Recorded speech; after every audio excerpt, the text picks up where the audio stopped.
السلام علیکم ورحمۃ اللہ وبرکاتہ۔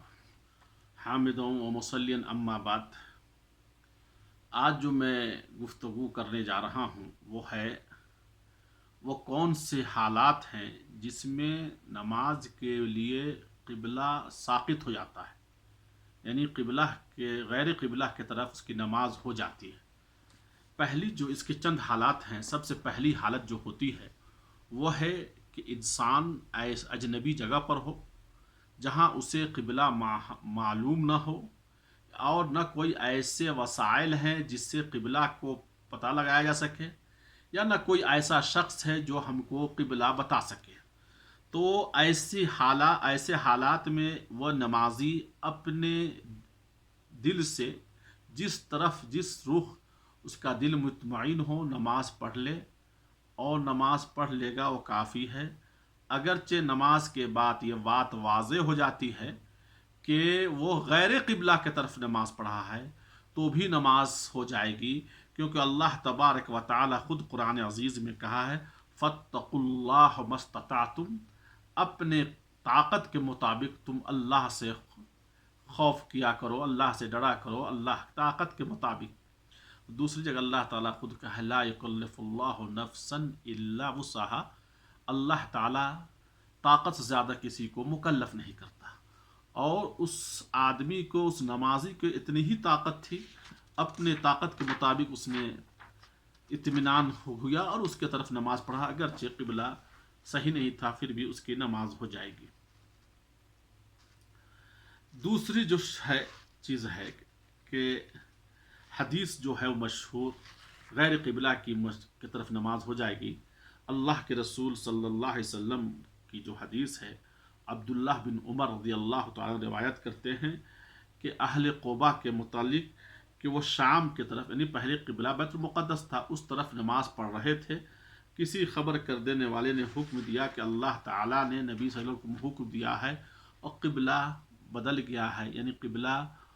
کعبہ کی طرف ہو گیا ہے۔ تو نماز ہی میں قبلہ کعبہ کی طرف وہ لوگ نماز ہی میں گھوم گئے اور نماز کو مکمل کیا۔ یہاں شاہد کیا ہے، جو نماز جتنی پڑھ چکے تھے شام کی طرف، بیت المقدس کی طرف، اتنی نماز کو دہرایا نہیں، اتنی ہی پر وہ آگے پھر خانہ کعبہ کی طرف نماز کیا۔ اگر نماز اس سے یہ بات واضح ہو جاتی ہے کہ قبلہ قدر مستطاع طاقت کے مطابق ہی ہے، اگر آپ غیر قبلہ کی طرف نماز پڑھ لیتے ہیں تو آپ کی نماز ہو جائے گی۔ دوسری ہے وہ حدیث ہے جس کو عامر بن ربیعہ رضی اللہ تعالیٰ عنہ روایت کرتے ہیں کہ نبی صلی اللہ علیہ وسلم کے ساتھ ایک مرتبہ میں تاریک رات میں تھا، اور ہم لوگوں کی طرف ہم کو قبلہ مشکل ہو گیا قبلہ کو پہچاننے میں،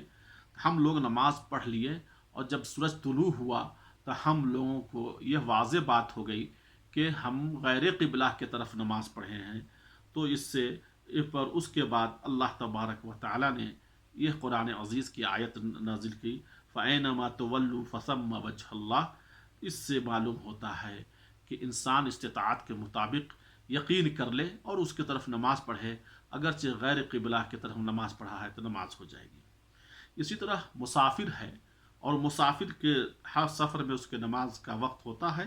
تو اپنے طاقت کے مطابق جس طرف مطمئن ہو اس طرح نماز پڑھ لے، اس کی بھی نماز ہو جائے گی، اگرچہ غیر قبلہ کی طرف کیوں نہیں ہو۔ دوسری چیز ہے جس حالت میں قبلہ معاف ہے، وہ اندھوں کے لیے۔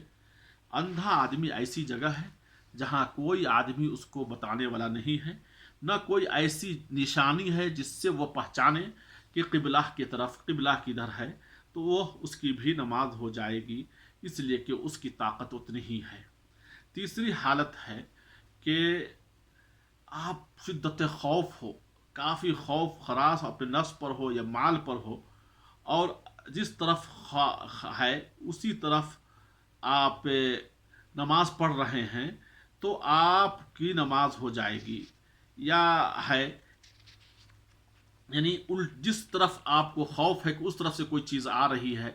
آپ پر حملہ کرنے کے لیے کوئی چیز ہے، تو آپ اس طرف نماز پڑھیں گے تو آپ کی نماز ہو جائے گی۔ چوتھی حالت یہ ہے کہ نفلی نماز کے لیے قبلہ شرط نہیں ہے۔ خود اللہ کے رسول صلی اللہ علیہ وسلم کی حدیث ہے جس کو عامر بن ربیعہ رضی اللہ تعالی روایت کرتے ہیں کہ میں نبی صلی اللہ علیہ وسلم کو دیکھتا تھا سواری کے اوپر، وہ جس طرف چاہتے تھے نماز پڑھ لیتے تھے۔ اور دوسری حدیث میں یہ ہے کہ یا اللہ کے رسول صلی اللہ علیہ وسلم جب فجر کی ایک فرض نماز پڑھا کرتے تھے سواری سے اتر جایا کرتے تھے۔ اس سے یہ معلوم ہوا کہ قبلہ کے لیے آپ کو یہ شرط ہے فرض نمازوں کے لیے، اور نفلی نمازوں کے لیے قبلہ شرط نہیں ہے، لیکن افضل اور بہتر ہے قبلہ کی طرف نماز پڑھی جائے۔ بس اتنی چیزیں ہیں جس میں قبلہ انسان سے ساقط ہو جاتا ہے۔ وجزاکم اللہ خیر۔